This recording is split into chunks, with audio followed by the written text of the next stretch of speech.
ಮಧ್ಯರಾತ್ರಿ ಧಗ ಧಗ ಬೆಂಕಿ, ಬದುಕಿಗಾಗಿ ಚೀರಾಟ.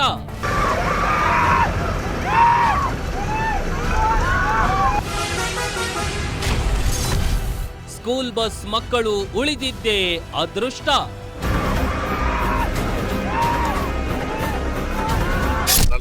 ಜನ ಮಕ್ಕಳಲ್ಲಿ ಒಬ್ರಿಗೂ ಒಂದು ಸಣ್ಣ ಗಾಯ ಕೂಡ ಆಗಿಲ್ಲ.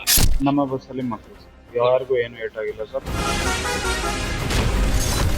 ಬದುಕಿಸಲು ಹೋರಾಟ, ಬಂದು ಹೊಡೆದಿದ್ದು ಮಾತ್ರ ಅವ್ರನ್ನೂ ಸೇಫ್ ಮಾಡಿ ಐವಿ ಆಂಬುಲೆನ್ಸ್ಗಾಗಿ ಕಳಿಸಿದ್ವಿ. ಗುರುತು ಸಿಕ್ತಿಲ್ಲ, ಗೊತ್ತೂ ಆಗ್ತಿಲ್ಲ.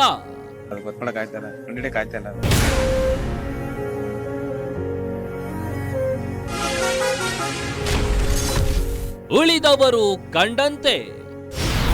ವೀಕ್ಷಿಸಿ ಗ್ಯಾರಂಟಿ ಸ್ಪೆಷಲ್ ರಾತ್ರಿ 9:30ಕ್ಕೆ.